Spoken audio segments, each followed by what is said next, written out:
Most people think money problems begin with arithmetic. They think the problem is a bad formula, a missing spreadsheet, a salary that is too low, a portfolio that is too small, a lack of sophistication, a lack of access, a lack of IQ. I have never believed that. I think most money problems begin with confusion about what money is for. That is a much deeper problem. If you think money is a scoreboard, you will never have enough. If you think money is a costume, you will keep renting identities you cannot afford. If you think money is mainly for proving something, then every financial decision becomes tangled up with ego comparison, insecurity, and performance. That is where the trouble begins. Money is a very good servant. It is a terrible master. It can lower stress. It can buy time. It can reduce dependence. It can give you room to think. It can let you say no. It can protect your family in bad weather. It can create optionality. It can buy peace. Those are wonderful uses, but once you ask money to become your identity, your self-worth, your emotional ranking, or your sense of belonging, it starts controlling you. And people controlled by money can make a great deal of it and still live like frightened prisoners. That is one of the saddest things I have seen. I have watched people earn incomes that would have seemed extraordinary to them 10 years earlier and yet behave as if they were barely hanging on. I have watched people with very little act freer than people with enormous balance sheets. I have watched wealthy people who look trapped and modest people who look peaceful. That tells you something important. The real subject is not only how much money you have, the real subject is your relationship to it. The source you gave me circles around this truth repeatedly. It says, financial independence exists on a spectrum, that every dollar saved is a piece of your future you control, that happiness is the gap between expectations and reality, and that visible richness is not the same thing as actual independence. That is exactly right. Now, let me tell you what I think money should be.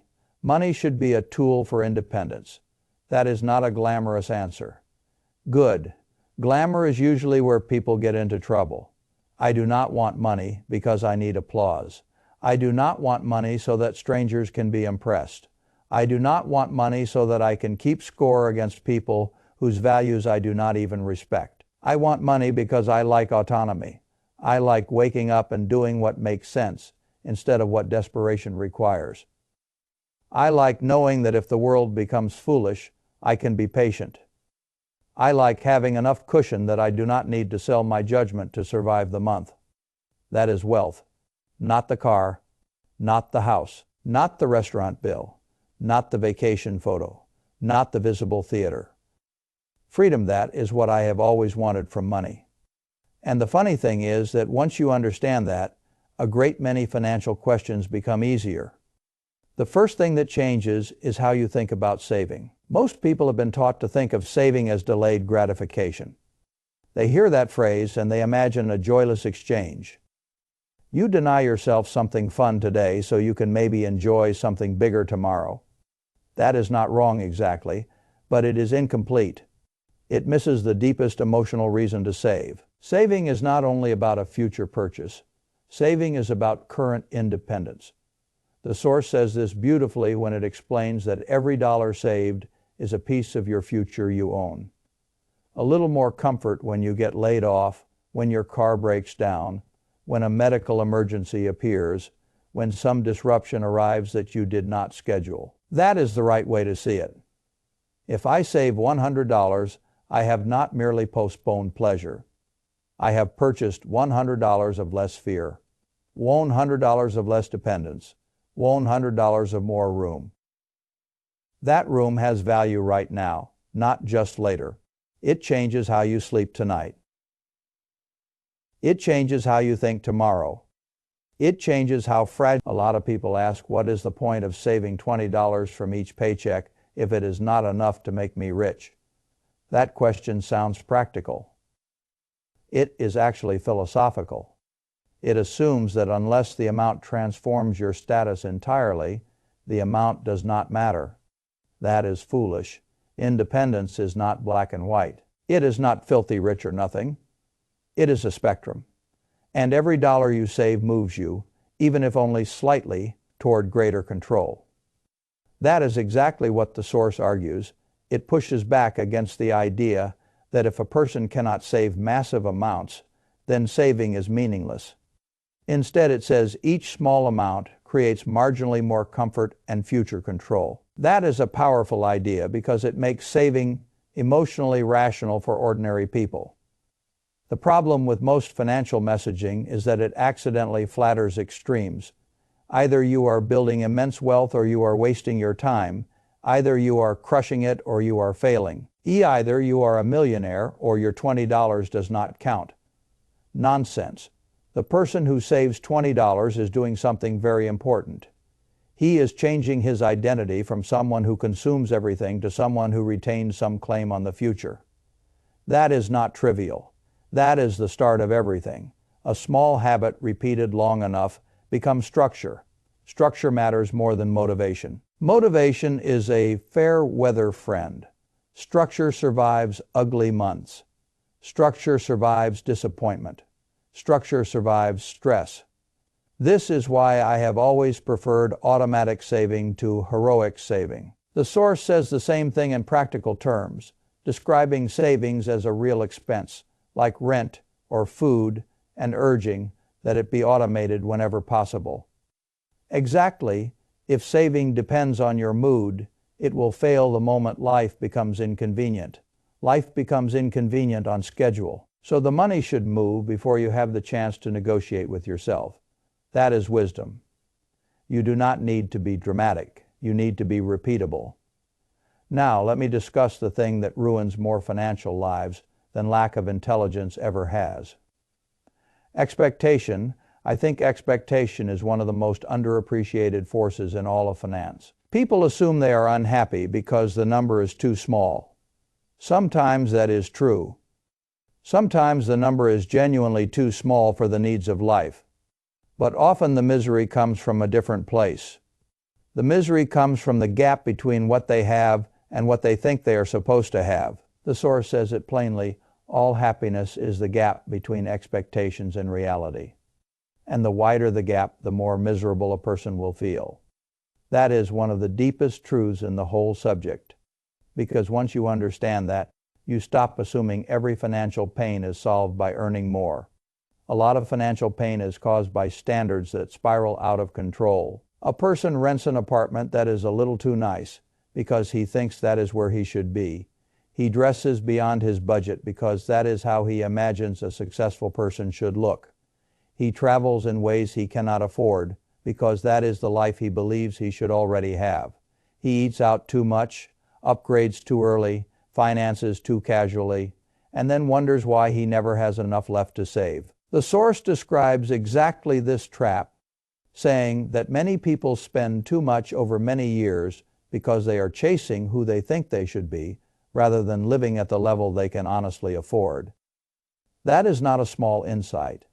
It explains why so many people feel perpetually behind. They are not only trying to build a life, they are trying to inhabit an identity. Identity is a lot of debt is really identity debt.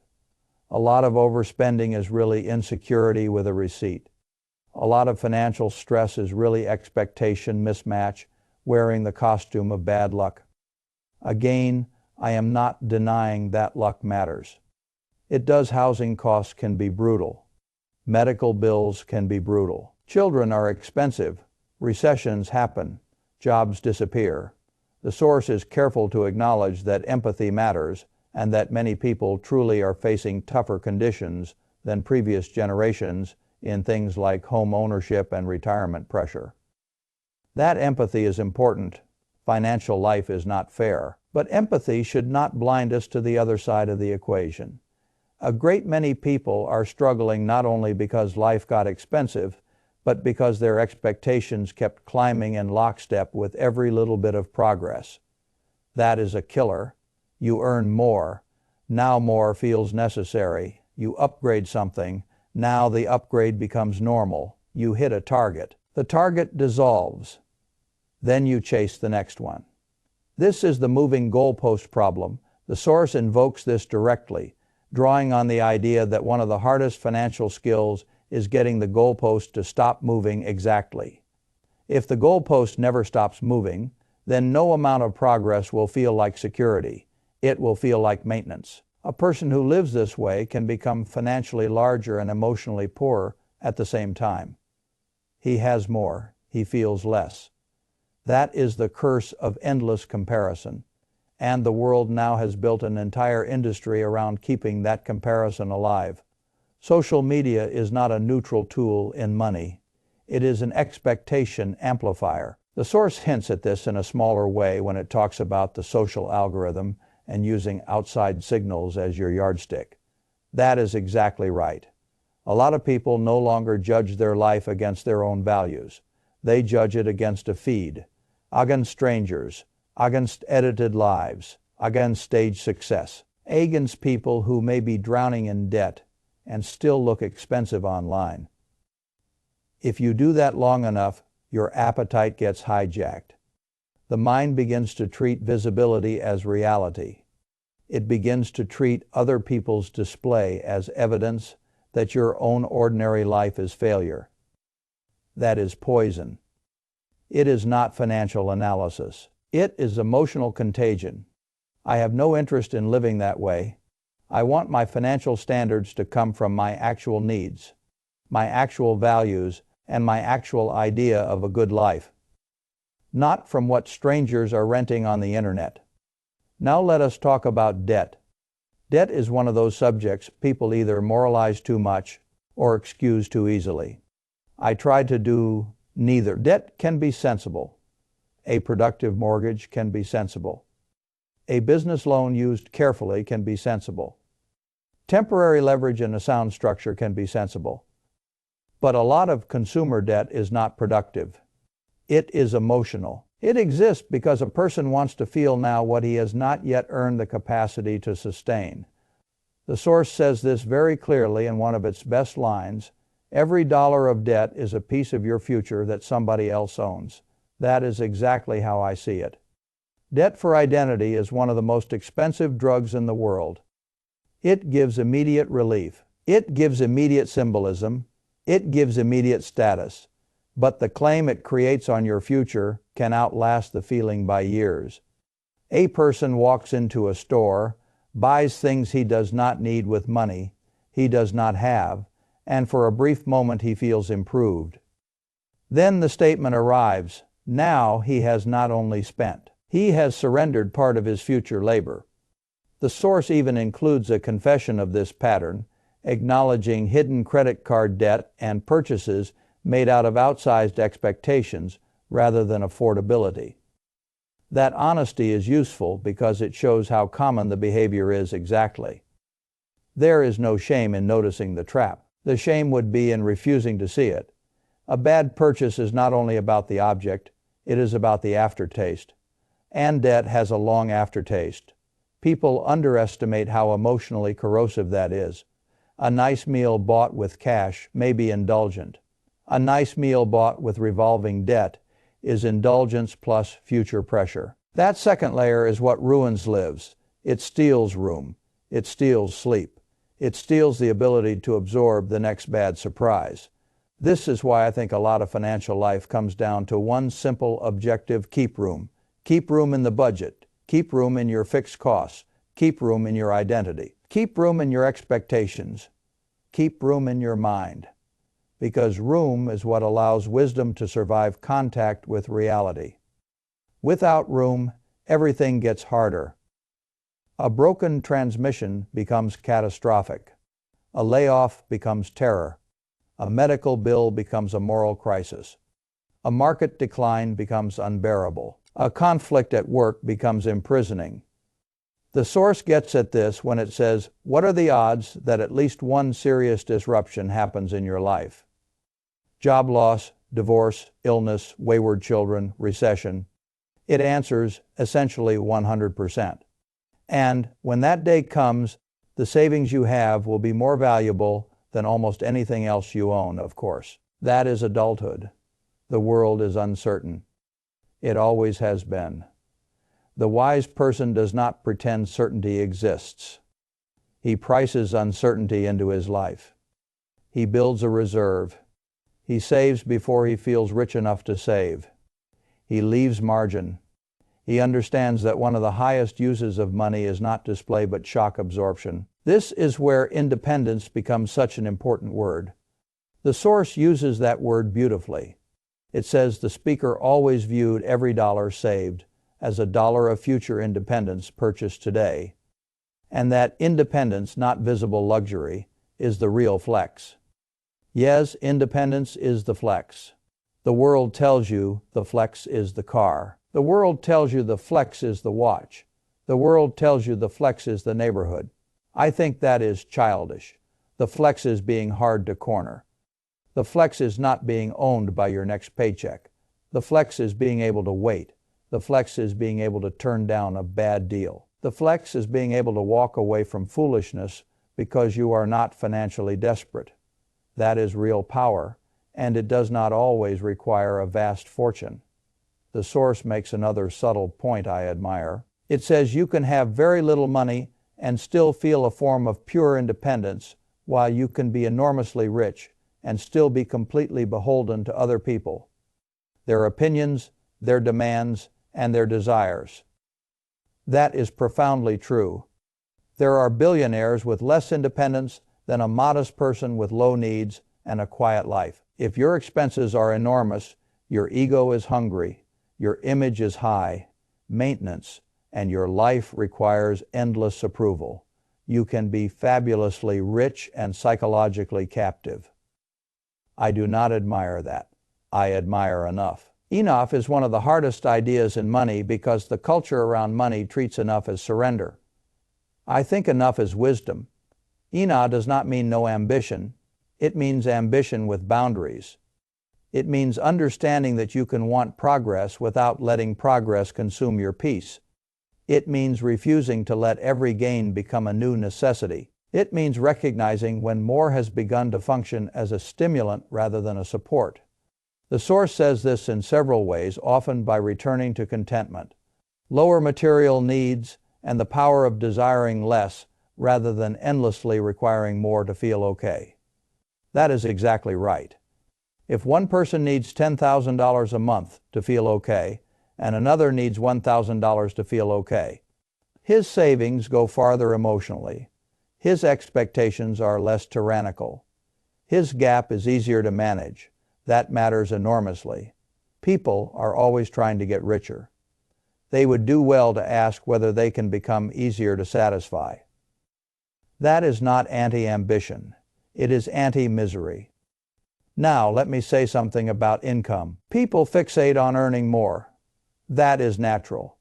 I am not against earning more. I like productive work. I admire ambition. But income is only half the story. Income can disappear. Savings remain. The source says this directly. Income can fall to zero, sometimes unexpectedly, while the savings you have are what carry you when that happens. That is why I care so much about the gap between what comes in and what goes out. The gap is where the real power accumulates. A very high income with no gap is a fragile life. A moderate income with a consistent gap is a strong one. The gap turns labor into stored choice. Stored choice becomes freedom. That is the whole game. And once the gap exists, investing matters. People love to make investing sound like a genius contest. It is not, at least not for most people. For most people, investing success comes from simpler things: participating, being patient, letting compounding work, not interrupting the machine every time the world gets noisy.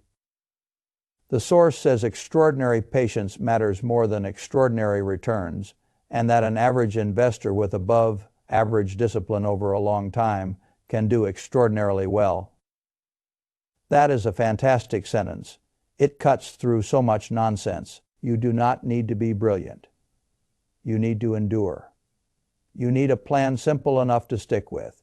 You need to stay in the room long enough for the math to begin favoring you. You need to avoid self-destruction. That is why simple investing is so powerful.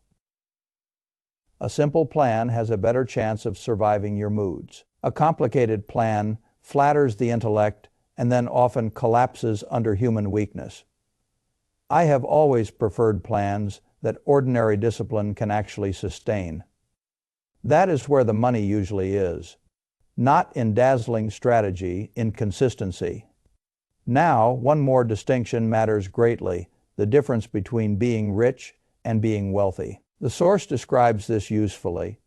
Being rich is what people can see in spending and visible lifestyle. Being wealthy is the unspent money, the invested money, the reserve, the independence. That is precisely right. Rich is the visible part. Wealth is the invisible engine.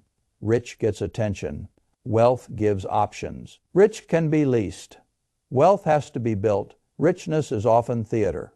Wealth is function. I would rather have function. Function lets you sleep. Function lets you make a decision slowly. Function lets you survive a mistake. Function lets you be underestimated, which is often useful. That is what money is for, not theater. So let me bring this home. If you want money to improve your life, stop asking it to become your identity. Stop measuring yourself by people who are living inside a different script. Stop letting every raise become a new baseline of obligation. Stop treating debt as a harmless shortcut to feeling established. Stop assuming that if you are not dramatically wealthy, saving small amounts does not matter. Save because every dollar saved is a little more future you control. Save because room matters. Save because uncertainty is real. Save because independence is cumulative. Invest, simply let patience do more work than ego. Protect the gap between what you earn and what you spend. And define enough before the world defines it for you. That is the key. Define enough. If you do not, the world will gladly define it as slightly beyond whatever you currently have. That game never ends. I do not want to live in that game. I would rather live in a world where money serves judgment, where savings purchase peace, where investing compounds quietly, and where success is measured by how little of my life is owned by fear, comparison, and obligation. That is wealth to me, not a number, a condition. A condition of independence, a condition of room, a condition of calm. And if money can produce that for you, then it has done the best thing money can do.